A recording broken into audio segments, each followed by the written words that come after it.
Hi, and welcome to the Thrive Alcohol Free podcast. I'm Dupe Witherick, alcohol free wellbeing and transformational coach, and the best selling author of A Cocktail of Clarity, How to Ditch Drinking, Embody a Joyful New Identity, and Thrive Alcohol Free. This podcast will show you that being alcohol free is not what the traditional narrative says. And even though alcohol is so ingrained in our society that it is okay to give yourself permission to stop drinking if you want to.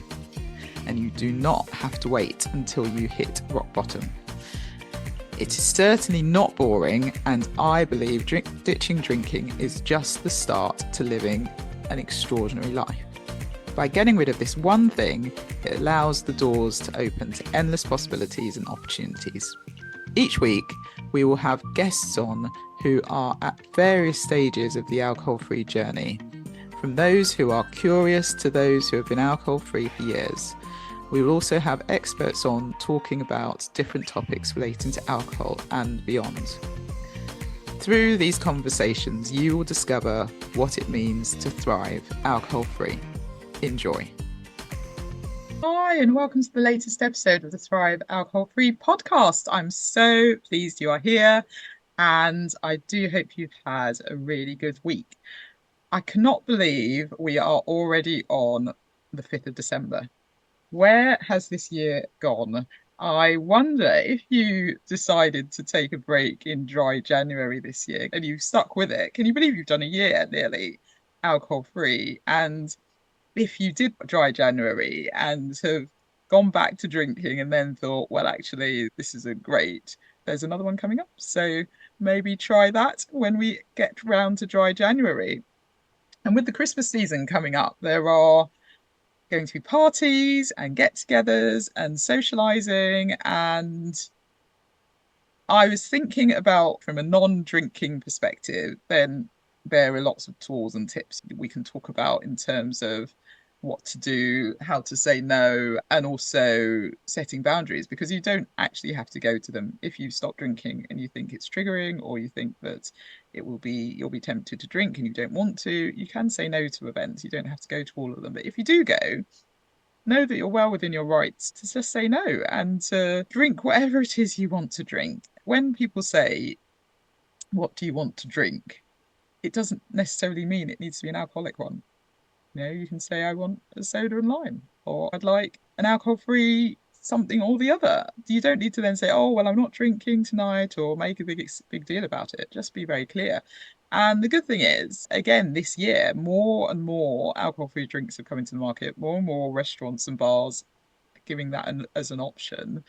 And there are mocktails as well. So you could always get someone to make you up a mocktail. And speaking of mocktails, if you would like my favorite mocktail recipe guide for the holidays, then I would absolutely suggest you get it. And there are 10 of my favorite recipes in there, but 2 of those are holiday specific recipes. So if that's something you're interested in, then feel free to download the guide. You can do that. I'll put the link in the show notes, and you can get hold of the 2 festive mocktails that are on offer, plus other mocktails, which no doubt will be fun serving if you aren't drinking this holiday season. Okay, so today's guest is Amy Wilkinson, and Amy is an intuitive guide, a yoga teacher and trainer, and a soul and abundance mentor. Her work touches upon many areas, including intuitive development, angel mediumship, soul alignment, manifestation, and spiritual business expansion. At the heart of her work is the belief that we are here to remember that we are a soul having a human experience, here to express our unique gifts and to co-create through the vibration of who we are being. And so Amy guides and supports her clients to break free from the habit of playing small and holding back their light so that they can rise to embody the version of them who is living their dream life now.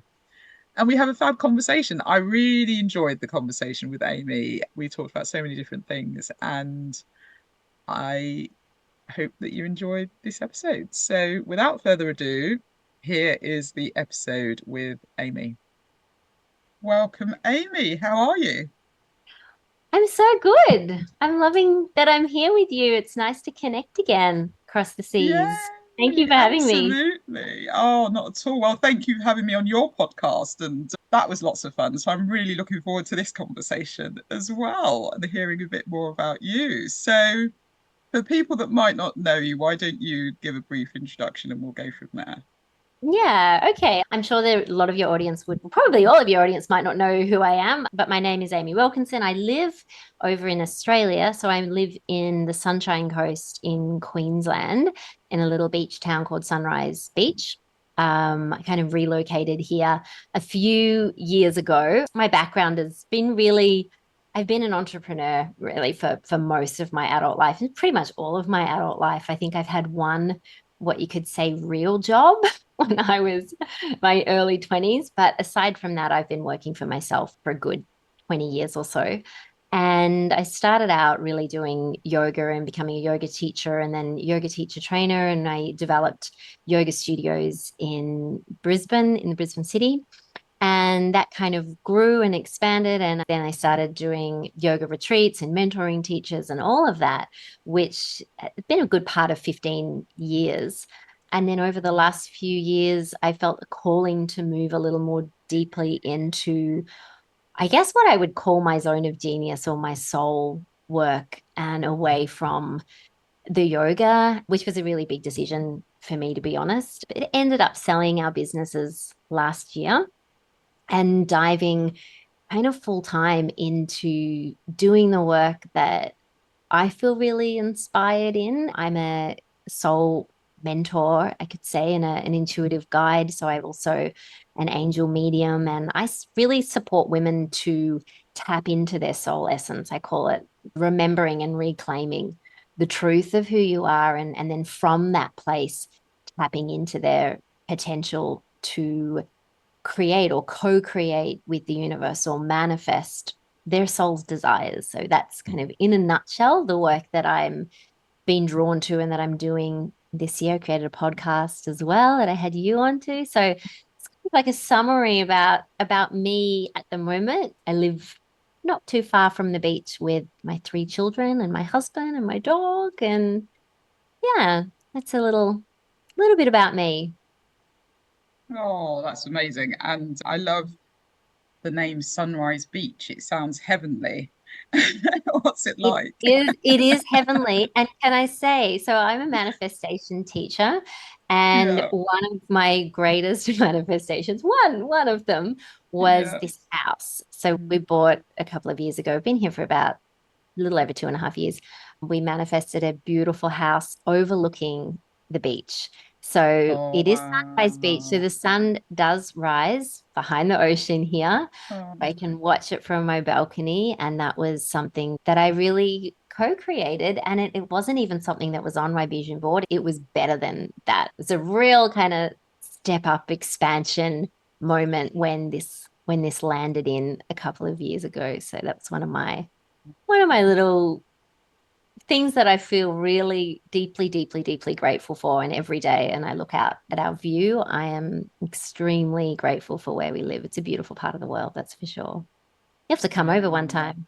I would love to. Absolutely. It sounds magical. And the fact that you manifested that, will come on to that. I'd love to hear a bit more about the manifestation part and the work you do. I think it's fascinating. And I also think it's going to be really helpful for people listening to sort of maybe get some tips on maybe your top three tips to manifest. But we'll come on to that. And I Yeah. suppose the other reason you're here is you're alcohol free as well, aren't you? Look, I am. It's been an interesting journey for me. In all honesty, I've never been a really big drinker. If you want me to, speak to that a little bit about my journey with it, is that something you want me to Yeah, dive into? why Yeah. not? Yeah, I mean, look, I kind of went on a bit of a spiritual pilgrimage awakening journey in my kind of mid 20s. I left the city and felt this calling to, I don't know if you know of Byron Bay. Some of you listening might know of Byron Bay in New South Mm. Wales. It's quite an iconic, used to be a beautiful hippie town. And it still is. It's a beautiful part of the world. And I never really was a big drinker. It was interesting though. and I know you've spoken about the mummy drinking culture, like after having children. So I have a 14-year-old now and I have two twin boys.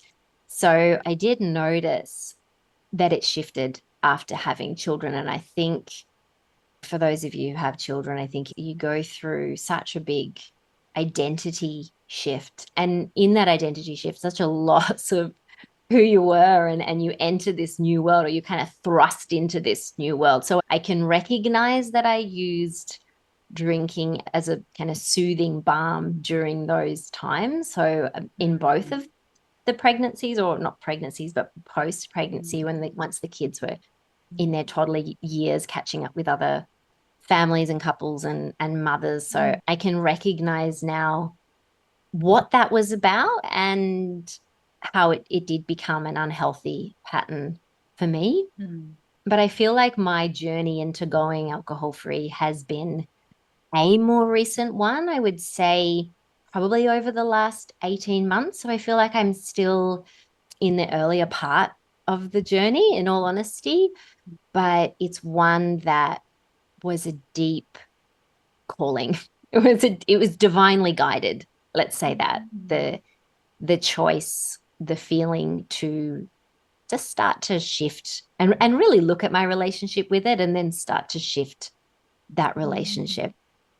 So it's definitely been a more recent one, particularly over the last 12 to 18 months, I'd say. So when you say it was a divine calling, tell me a bit more about that. That sounds interesting. So I mentioned that I sold the yoga business and we moved away from the city that I was living in. We had this, my husband and I, we're big dreamers and we don't do things in halves. And we really like to challenge ourselves to go, okay, what is it? What is it that we really want? What is our soul desire? So we're both on board with that. And I think after COVID, which again was another place, as many people I think that used alcohol as a bit of a balm during that time to just navigate the uncertainty and the challenging times that came with it. But it was also such a big awakening period. And I really decided after that that I really understood the importance of sovereignty and the importance of deciding for ourselves what is our soul truth and the path that we want to lead. So that's what led us to consider moving up the coast and kind of having that sea change. And when that happened, so this was a couple of years ago, I had this real sense that I wanted to find myself again in a new place, away from the habits and the environments and the situations and perhaps the relationships that I'd been surrounding myself with. And I really wanted to evolve, I guess, and call in a bigger vision, because I knew I was going to be transitioning out of the, I guess, stability and safety of the work that I'd been doing into something new without knowing what that was. So it's kind of leaping a bit into the great unknown, which again, I tend to do that, feel the fear and do it anyway and take the leap. With that leap and going into the unknown, there was just this sense that there were going to be things that I needed to let go of in order to actualize a bigger vision. And so I also, over this time, did my angel mediumship certification.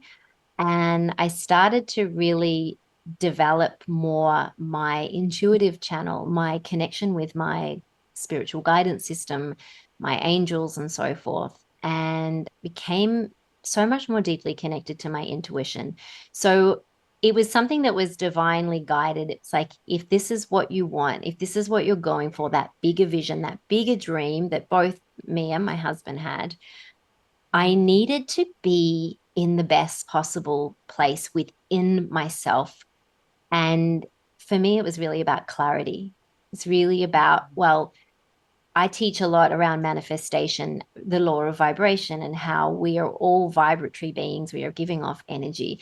And in order to call in the dream or the desire that's planted in your heart, and we've all got that dream in our heart, we need to become a vibrational match for that dream in order for it to manifest. So we need to be able to literally raise up our energetic frequency.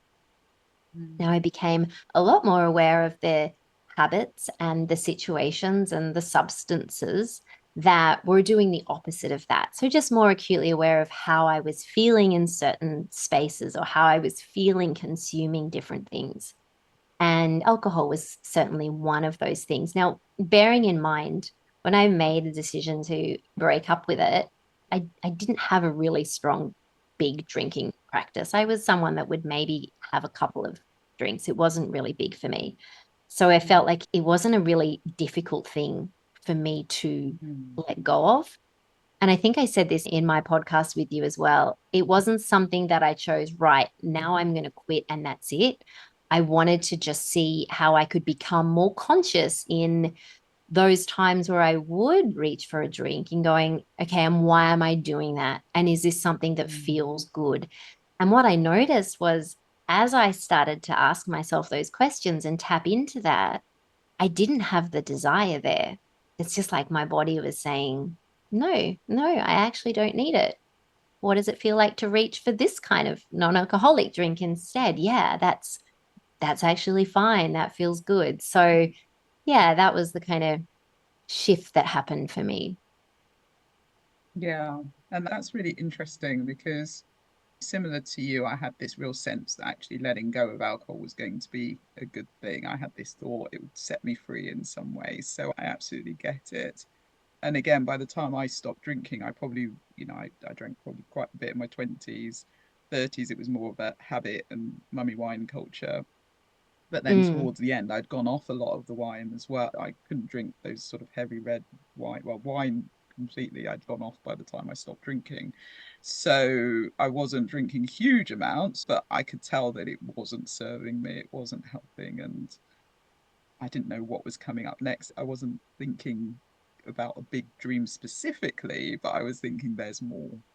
And actually, to get to that more, potentially letting go of the alcohol would help. So love that. And thank you yeah, for I think that sharing. quite often when we're called for something more, when we're called to go Mm, bigger, mm, we need to be able to open up. We need to be able to expand in yeah, our container to be able to receive that in. But that also means we need to make room that absolutely. there are things that we need to let go of. And I'm not just Mm, talking in alcohol, maybe one of those things. Like for me, it was also yeah. realizing that coffee wasn't making me feel good.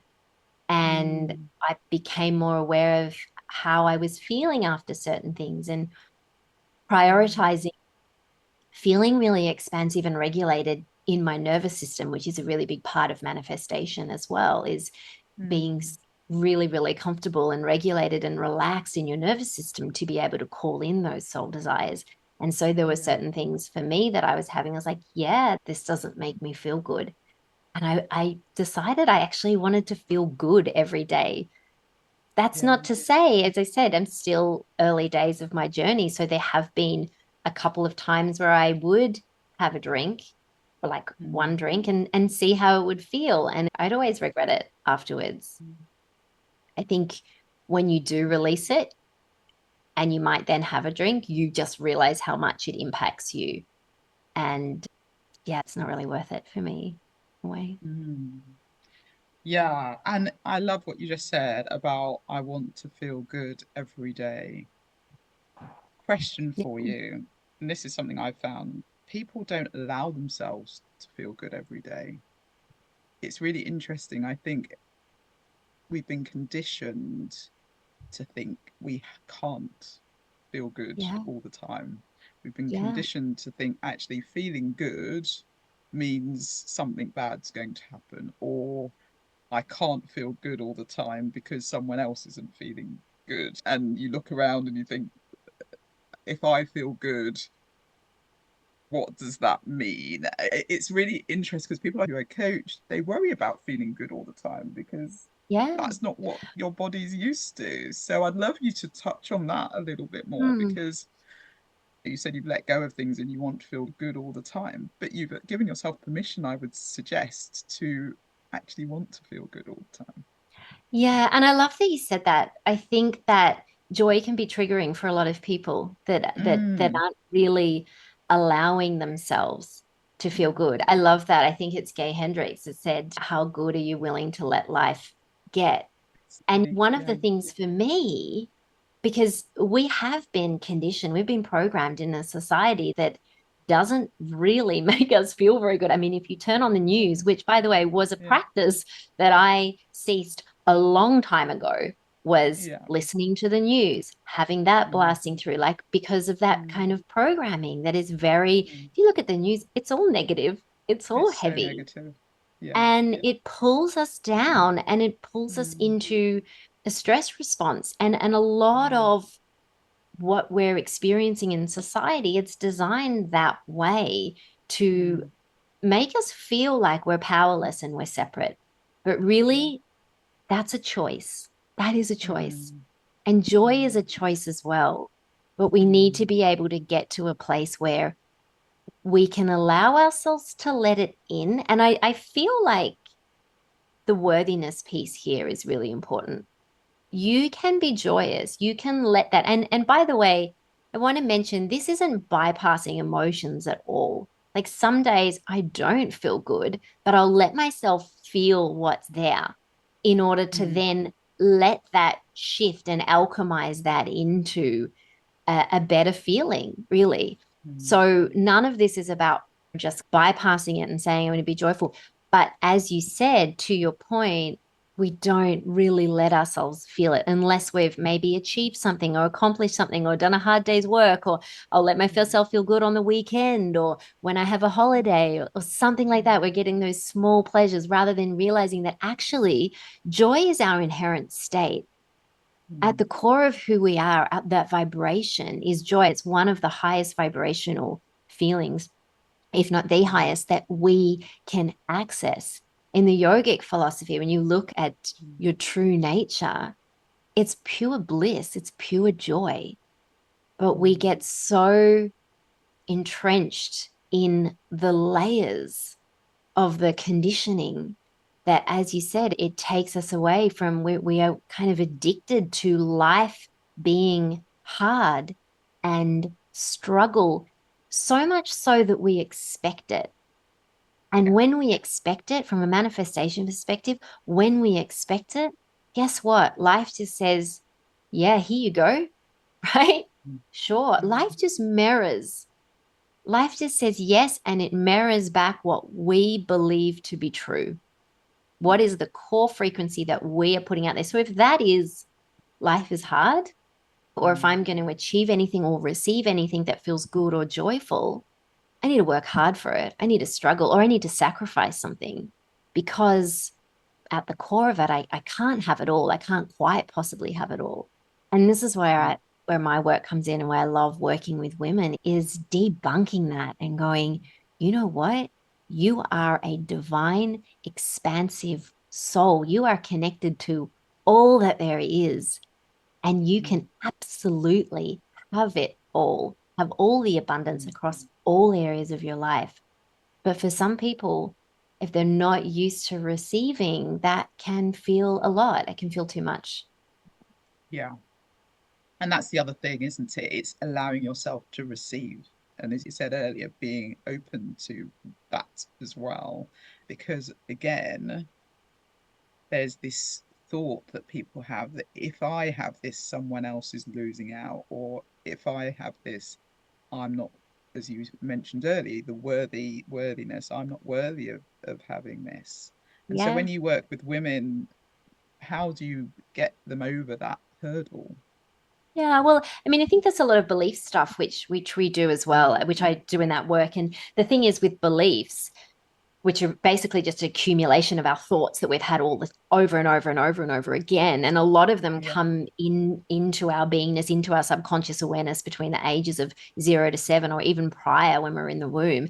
And many of them aren't even ours. Many of them come from a caregiver or a teacher or someone in our life or the media or society that tells us these things. So I think when you've got any kind of belief like that, the first thing is to ask yourself, well, is that actually true? Like I love the work of Byron Katie as well. And she puts those 4 questions like, is it true? Do you absolutely know that that's true?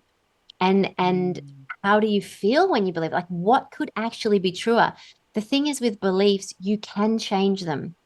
Just like you can change your mind, like, I'm just going to wear this dress today, I'm going to wear this. I don't think people realize we don't need to stay really married to our beliefs, but we have the capacity to shift and change that.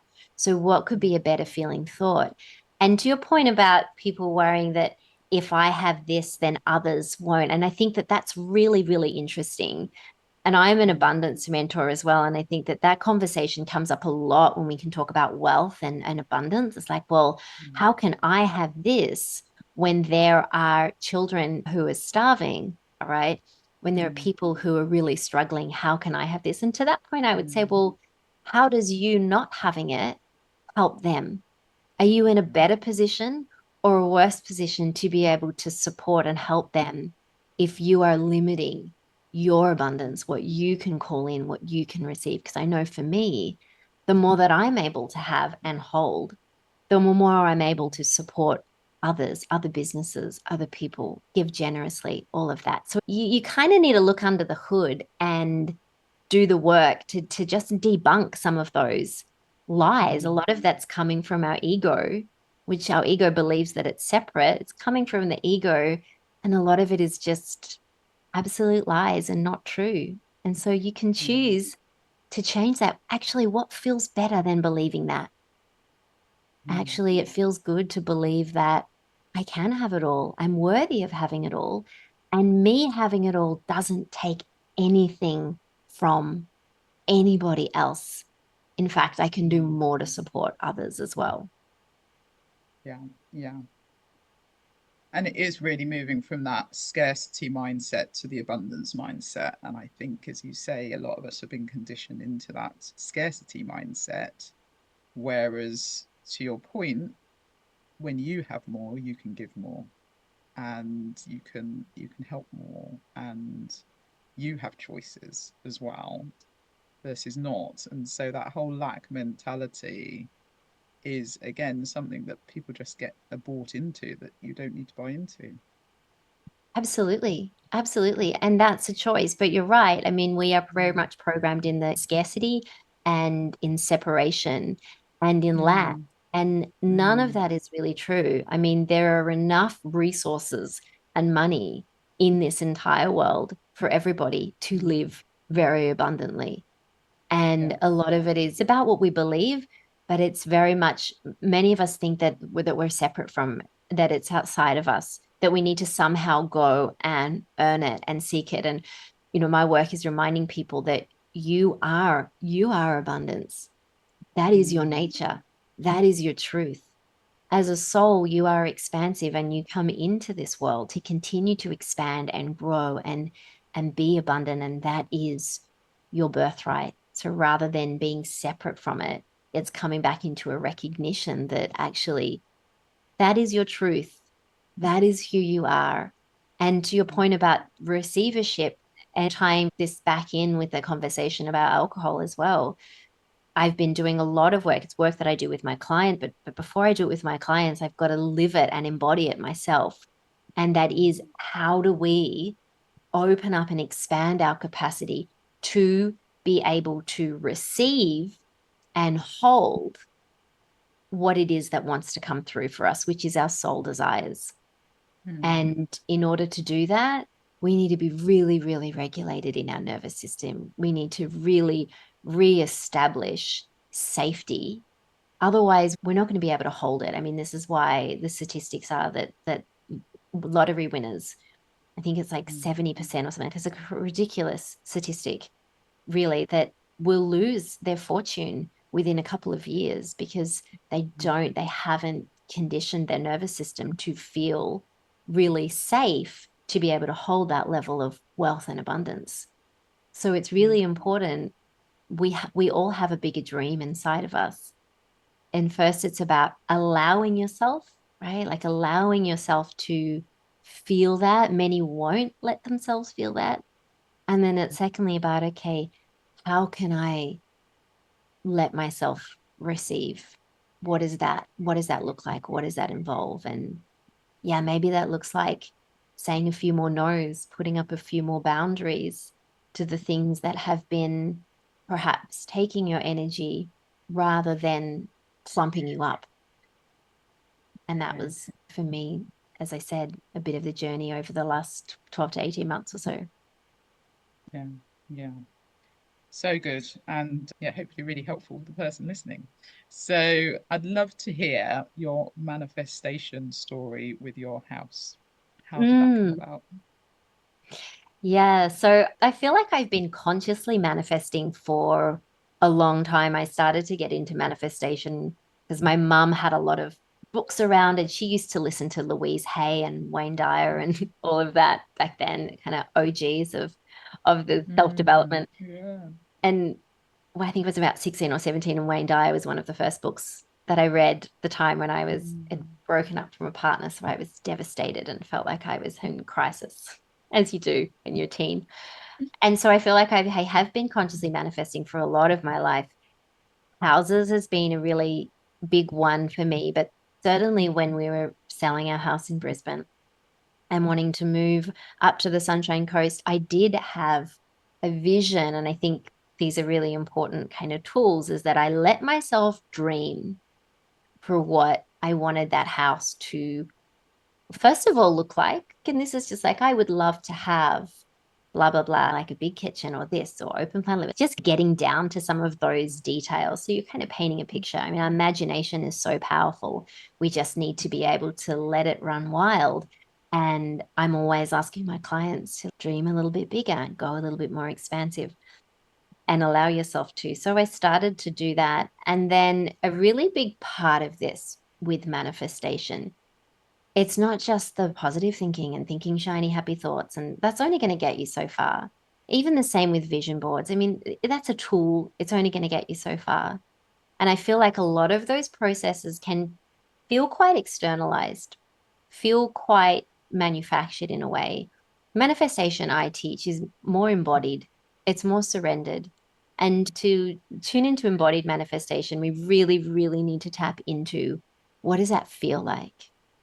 Right? What does that feel like? So for me, it was, what does this feel like to walk into this home? What does this feel like to be sitting in this home, looking out at the view, feeling the wood floors under your feet? And so you put yourself in that vision.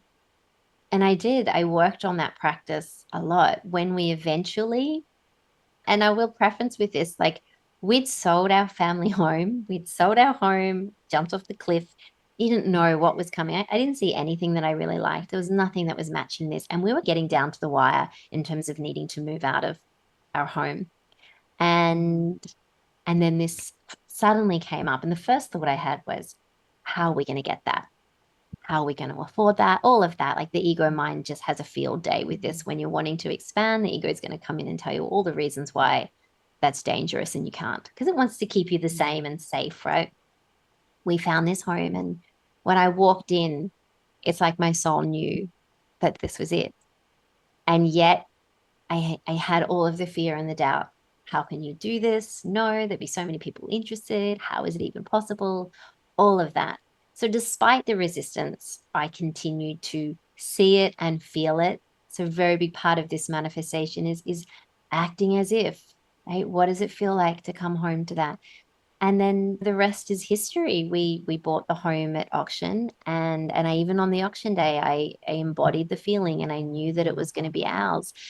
There is a piece of surrender here that's really important, because I also believe that we have soul contracts with homes. We have soul contracts with work that we're going to do and so forth. So I do also believe that there is a destiny piece in this. There are absolutely destiny potentials. And then it's about, are you going to let yourself then receive that? Are you going to believe that that's possible for yourself? So that's when we can tap into that potential and allow ourselves to expand, to call in that, the manifestation itself. So we bought the home, and it was everything that I'd put on paper and more, because I believe when you're working with the universe, manifestation is a dual job. It's not just you doing this. You are working with your divinity. You're working with spirit, source, whatever you want to call it. It's the unseen realm. So you're working in partnership with that. And I believe when you surrender and you trust in spirit's work here as well, you open up to even bigger magic, like bigger than what you could even conceive or imagine with your limited senses. And that's when the true magic of manifestation comes into play, when we're willing to almost hand over those dreams and desires and trust that if we have that dream in our heart, then it's meant for us. And quite often when we allow it, it's better than what you could ever imagine. And that's what I found with this home. And the other point with that is about having that dream and desire is that if it is there in your heart, it's because you absolutely have the capacity to bring it into form. It's there for you and you can let it in. Yeah, that's beautiful. And I absolutely agree with that as well. But it's tricky, isn't it? Especially, I don't know how long you were waiting for this home, but it's that waiting period because you can surrender and trust, but it won't necessarily happen in the time frame that you want it to happen. As you say, it's generally bigger and better than you could ever imagine when it happens. But for people that might be listening to this and thinking, okay, well, I can do that, but I've been doing that, but nothing seems to be shifting. What's your advice Yeah. there? Nothing is shifting in the 3D and what you can see, right? Mm, mm, So much of life is in the unseen realm. 99.999% of it, in fact, if yeah. we look from an energy perspective, what we are seeing with our limited five senses in the three-dimensional world, it's like a dot, a speck. And so this is really about developing trust and faith in the unseen, in Mm, that 99.999% of reality. How can you cultivate a deeper level of trust and faith in that, in knowing that you are supported, in knowing that life, the universe has your back? A lot of people will pull out, they'll eject and they'll go, this is too much. I'm going to go mm, and, I don't know, let's say in my example, I'm going to go and get a rental, or I'm going to downgrade my dream in a way and go for something simpler. So they will do that. And I see that. So you are going to get tested.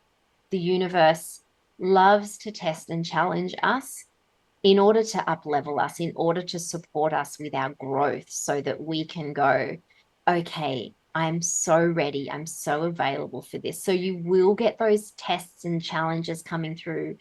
I'm not saying that this is an easy process, but the more that you can anchor into trust and faith that it's all taken care of, the better off you're going to be. And that's when you will then start to see your manifestation come into form. But we can get really impatient.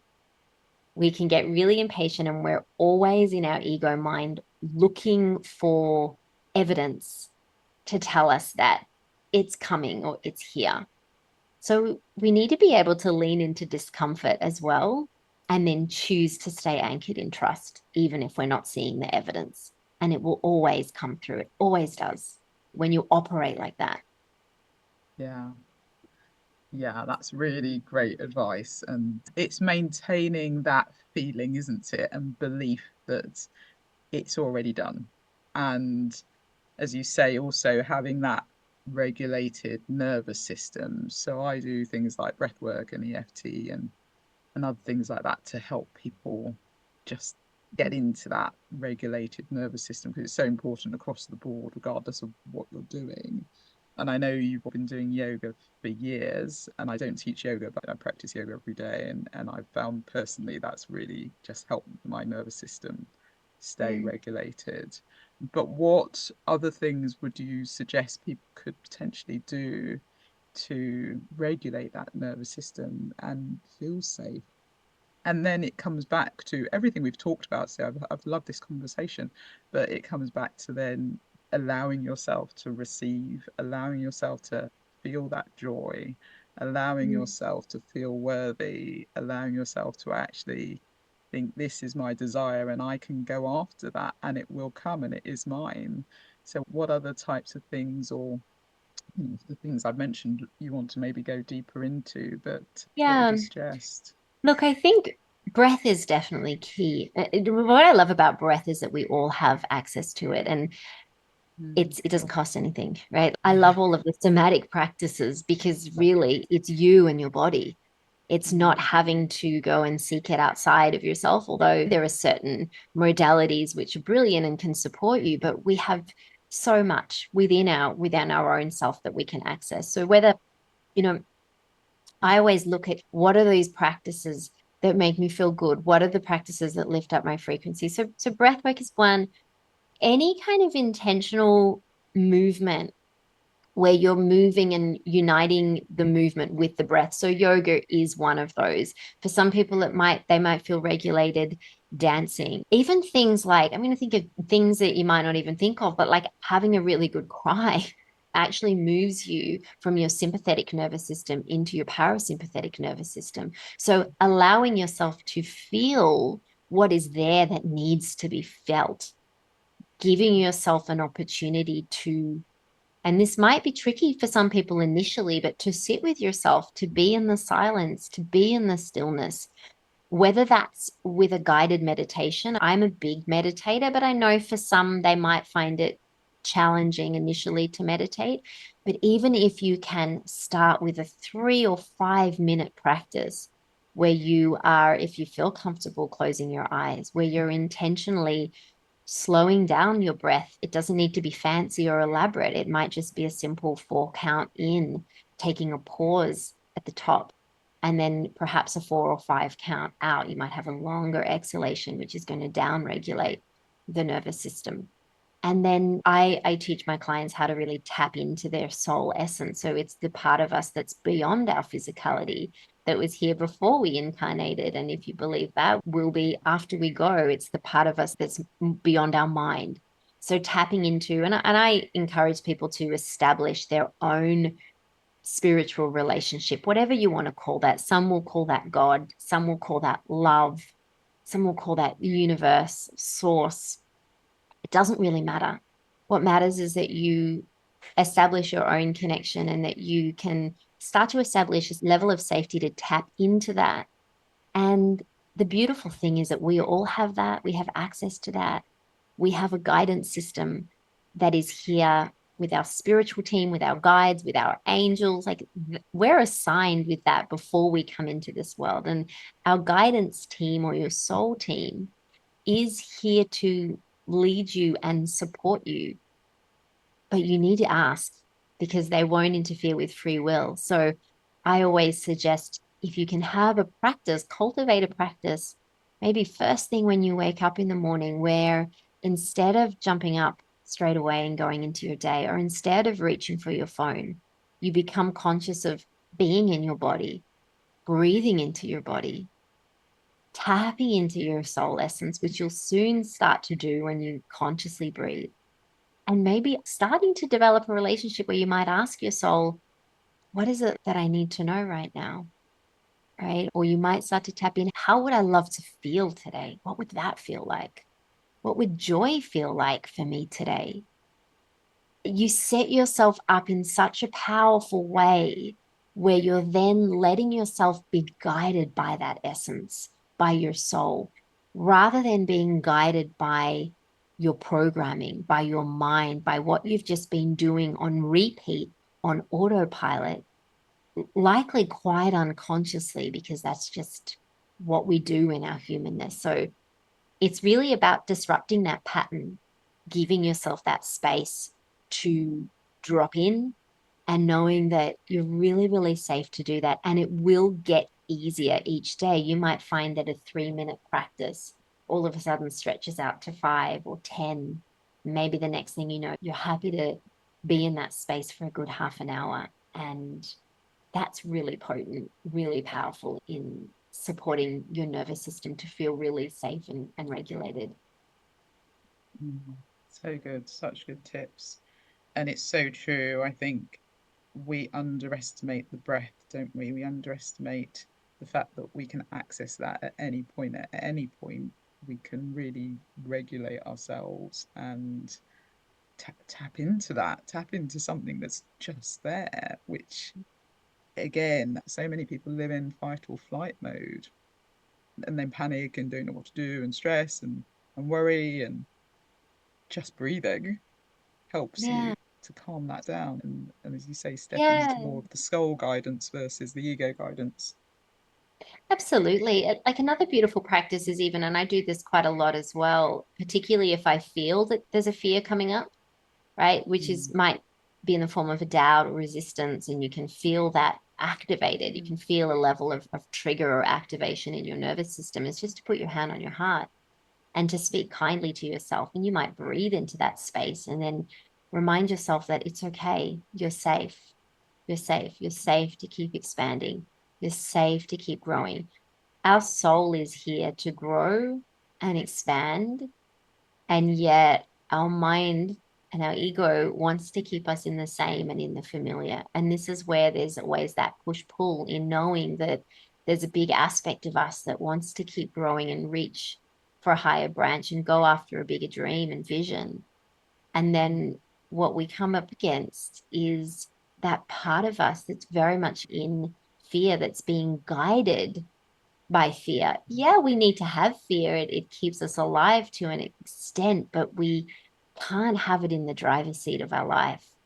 We need to be able to shift it out of the driver's seat and move ourselves and our in our soul alignment consciously into that driver's seat. And that can take practice, but it just takes conscious effort to notice when you're falling asleep at the wheel, to notice mm, when you're becoming unconscious to the old patterns and the old stories and the old fear responses, and then to choose a new direction, to choose a new way, to choose a new feeling and a new thought that's rooted in truth rather than in fear, if that makes sense. mm. Yeah, absolutely. It's that choosing though, isn't it? And that's the tricky part, choosing that new thought, choosing to think differently, because it's so automatic. The Yeah. subconscious mind generally rules the show. 95% of the things we do is in through the subconscious mind. And so we do need to be conscious of it and need to shift that and shift the patterns. And as you say, it's taking those little mini steps, doing the 3 minutes and then maybe becoming 5 minutes, 10 minutes, but also really noticing those thoughts and changing them.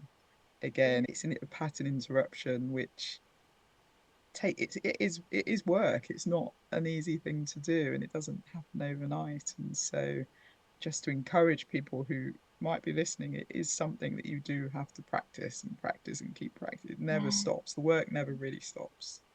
It doesn't. And I think you realize though, as you go down this path, whilst it's work, I mean, I know for me, I couldn't imagine another way Mm, because once you start to experience that and how empowered you can be in your life, there is no other choice.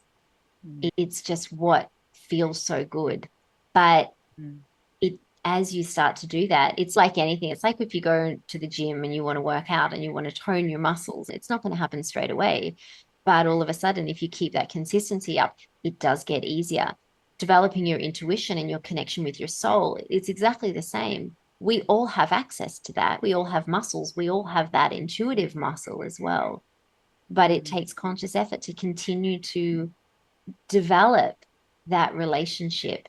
But as you do, you bring all of your senses online. So mm, your sixth sense as well, and all of your clairs you bring online. And mm, honestly, it's like a superpower that you then have mm, access to. And once you get a taste of that, you're like, why would I choose any other way? And so back to, I guess, the alcohol-free conversation, like for me, in tapping into that, I want to feel like that every day. I want to mm. feel clear and connected and aligned with that essence every day, not just for me, but for my family and for the people that I work with, my clients, for my community. It's so important. Well, I've absolutely loved this conversation, Amy. You are just so full of wisdom, and personally, I think it's going to be an amazing episode that's going to land with so many people. So thank you so much for taking the time. Is there anything else that you want to leave people with? Thank you. I mean, I've loved this conversation. I'm deeply passionate about empowering women, men as well. I particularly work with women. And I guess just to leave them with knowing or reminding them, I really love to remind women, love to remind them that you can have it all and that you're not limited by who you are or what you think or your mind. That's not who you are. And so it's a real remembrance that you are limitless. You are part of the whole one consciousness. And we're moving into the age of miracles, really. And I believe that we can access miracles via our consciousness. And as you said before, via our choice. And the other thing is, you can choose that in any moment, in any moment. You are so worthy of choosing that right now. And it's got nothing to do with where you've been or your past or anything about who you are in this moment. You can always choose another way. And yeah, that's probably what I would finish with. Love that. And so we always end our podcast with the question, what does thriving alcohol-free mean to you? And it's such a great question. I'm going to just go with what wants to come through. And the word that comes through for me is homecoming, really. I Oh, think it's nice. coming back to our truth and realizing that, for me, it's realizing that I have all of this now, that that's not something that I need. Whereas I believed, I thought that I needed that. So thriving for me is really, it's about coming back to the clearest, most connected, soul expressed, fully expressed version of me that I can possibly access. I love that answer. Thank you so much. Love Thank you, it. Dupe. So how do people get in touch with you? So my business is The Light Place. So I have a website, thelightplace.com.au. I'm Amy underscore The Light Place at Instagram. So either via my Instagram, my website, I've got some free resources on there as well. Actually, I do have a somatic practice. If you go to my website, there's a bunch of somatic practices which support you. So there's EFT tapping and meditation and some subliminal affirmations, which are really great to listen to. So they're actually a free resource on my website that you can go to and download that, or you can pop over onto my Instagram and say hello. And I'm happy to chat or receive any questions that you might have as well. It's been a delight to chat to you. Amazing. Thank you so, so much. I'm sure people will be in touch and really appreciate you being a wonderful guest on the show. So I will Thank you see you so much, Dupe. soon. Yeah, Thank love our you. chats. Thank you, darling. Yeah. Well, thank you, Amy. I do hope that you enjoyed that episode. I loved what she said about joy being our inherent state. And actually, we probably don't tap into joy. And a lot of people are skeptical when it comes to that. So it absolutely is something that you can see in the everyday little things. It doesn't have to be a big thing. Joy should just be the way we are and the way we see things. And seeing little things that bring daily joy is a real blessing. And it's something that when you become alcohol free, you do start to notice a bit more that you feel the joy and you feel those positive feelings. And so I love the question, what would joy feel like today? And how do I want to feel today? Because we can create that feeling as well. We can create the feelings that we want to create in life. And actually, when we wake up intentionally and say, how do I want to feel? It's a little bit like putting on clothes. We can decide what clothes we want to wear. We can also decide how we want to feel for the day. And so getting into the pattern of asking yourself, how do I want to feel? And what would that feeling look like today was a really helpful tip. So I do hope you found that helpful. I also loved what she said about thriving alcohol free and it coming back to our truth, and it's like a homecoming. And so, again, if you are thinking about ditching drinking, or if you already stopped drinking but you're not seeing those things, then feel free to book a call with me. I'd love to connect and talk to you and just see how we can change that and work with you to support you to really think about what you would like and work towards that. Okay, well, I do hope that you found that useful. And again, regulating your nervous system is such an important thing. And so that's breathing exercises. It could literally just be shaking and just clearing your body, dancing around the kitchen. It could be EFT, emotional freedom technique is really good. Tapping is something that is just so helpful to really begin to regulate that nervous system. So if you are wanting more of that as well, then do let me know. I can talk more about that on the podcast. And if you'd like to gain more tools when it comes to regulating your nervous system, then that is absolutely something that I do as part of my coaching. So again, feel free to book a call and we can talk about how I can help you to do that. Well, I hope you have the most delightful week and I will see you on the next episode. Take care. Bye. Thank you so much for listening to the Thrive Alcohol Free podcast. If you enjoyed the episode, please subscribe so you get alerted every time I drop a new episode. I'd love it if you could rate, review, and share this episode. Feel free to tag me on Instagram at Thrive Alcohol Free and follow me for daily tips. If you would like to work with me, I offer one-to-one coaching sessions and have my group coaching program. If you're not yet ready for coaching, I also have a self-paced online course, which is a companion to my book, A Cocktail of Clarity. All the links are in the show notes. I will see you in the next episode. Have a wonderful week. Take care.